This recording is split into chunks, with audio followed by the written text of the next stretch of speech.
Okay, so a couple of interesting things happened in this conversation with Big Mom and Kaido. First, I want to point out that Zeus and Prometheus are both charging up. They're both getting bigger. They both consumed energy. So I'm assuming they're at full power at this moment. That's what I'm going to assume.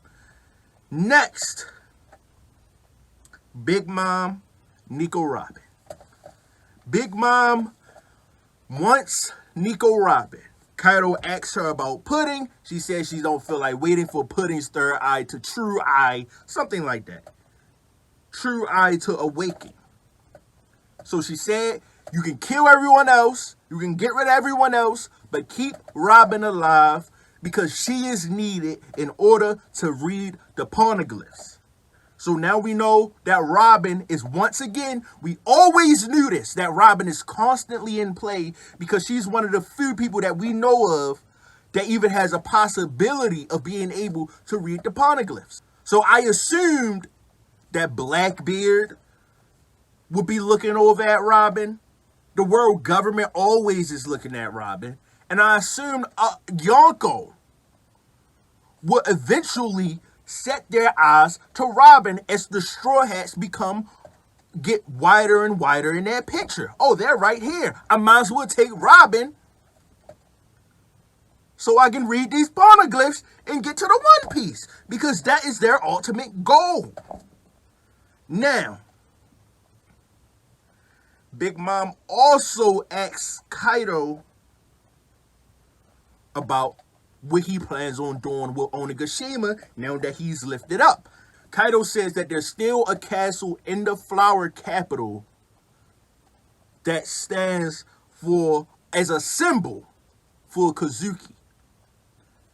Big Mom asks, well, if you drop the island there, won't that cause casualties? Kaido said, I don't give a hell. I could always get more slaves. So now we see that Kaido truly doesn't care about those people over there, none of them. Now, I thought that Kaido was going to bring Onigashima all the way to the Flower Capital and have it at least over Wano for a period of time. Now we know that he just want to drop Onigashima right on top of Wano and call it a day.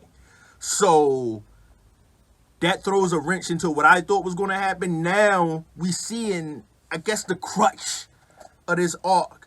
The stuff that's going to get your blood pumping.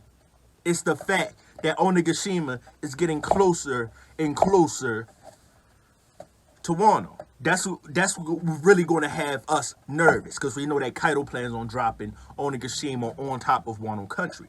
The problem is that I still think Onigashima is going to make it to Wano country. Now, will there be casualties? Anything like, will he succeed on dropping the island on Wano, the Flower Capital?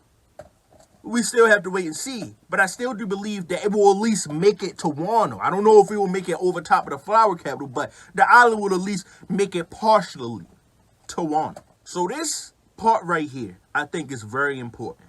Big Mom asks, so your road poneglyph isn't there?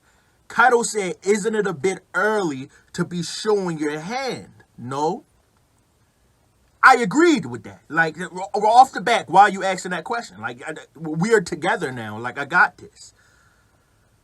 Big Mom said, don't insult me. I still look at you as a little brother. Now, I just want to say this off rip. Big Mom, I do not believe you. Just looking at the way she has treated her own children. Looking at that alone, I cannot see her truly caring that much for Kaido. Now, I'm not saying that she don't care for Kaido at all. I'm pretty sure they have some type of relationship there. They obviously was friends in the past or considered themselves family in the past. But we're not going to sit here and act like Kaido's well-being triumphs all her goals she has set for herself. I just can't believe that. When you just think about the way she treated Pudding, when you think about all her children, she don't put her hands on her children. She done kicked her children out of her kingdom for not benefiting her. As soon as she feel like Kaido is not useful to her anymore, I think that's it. That's how I think Big Mom moves. Whatever benefits her the most. I just think that's been shown. I don't think that out of nowhere her character would change like that. So I do think that she has something planned. Even the way she's saying that you can kill everybody, you can handle the Straw Hats. She wasn't just like that a few chapters ago. A few chapters ago, she was talking about the Straw Hats of mine. The whole reason she came here was for Straw Hat Luffy. Because she quote unquote lost in the newspapers. Am I wrong?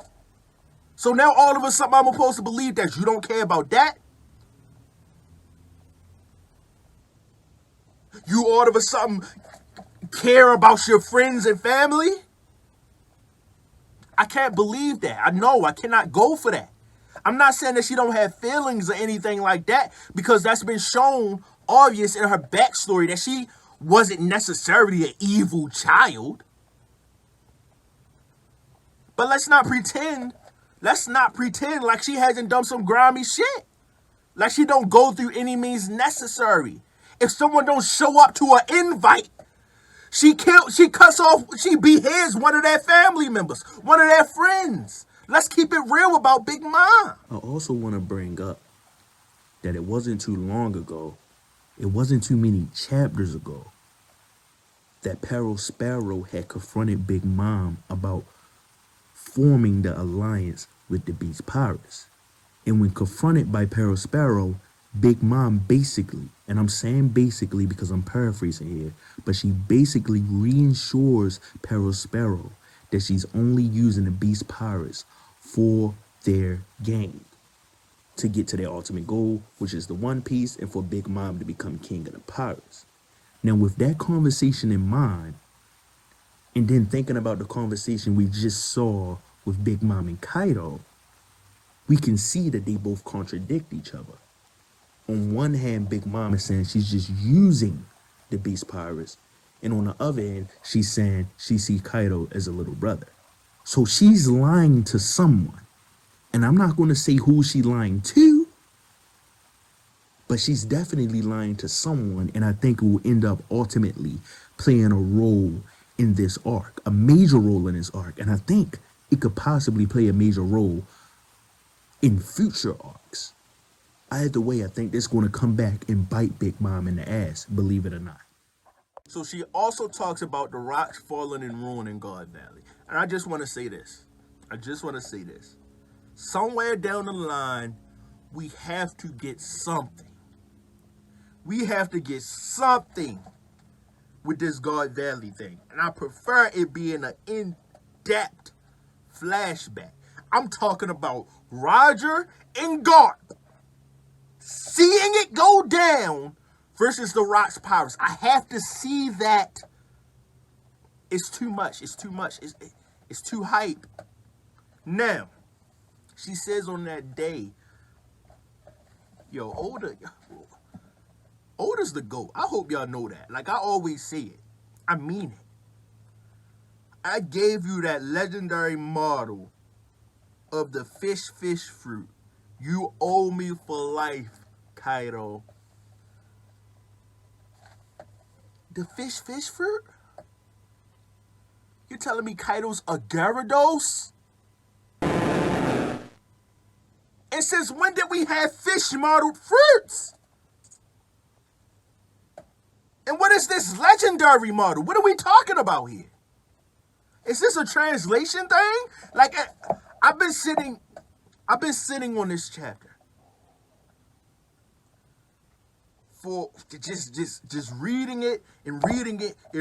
That's this specific conversation. What does she mean mystical here? Or is legendary or something else? Because I never seen them use legendary model of the fish fruit before. I never seen no legendary models. I seen mythical, I seen Zoan, I seen Paramecia, and I seen Logia. I've never seen legendary before. I've never seen that word associated with devil fruits before.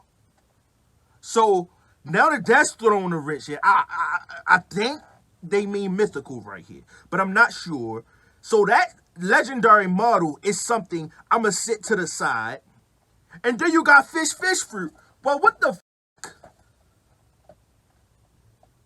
Now I know people was talking about when this chapter dropped. People was talking about the carp is a koi fish or something like that, where there's a tale, a myth about the koi turning into a dragon. So it might refer back to that. But the fact that there are fish model fruits anyway throws a whole wrench in the One Piece universe. Now, I'm not saying that that means Kaido can swim. I doubt that it means that. I don't think Oda would do that after he gave us the basic rules of the devil fruit all the way back in the beginning of One Piece. Or there was something he's saying that there are some exceptions that can swim. I don't think so. I just think that you have the ability to turn into a fish, but your ass still can't swim. That's what I think is getting ready to happen here. Now, is this, like I said, is this a myth? Is this a mythical zone or not?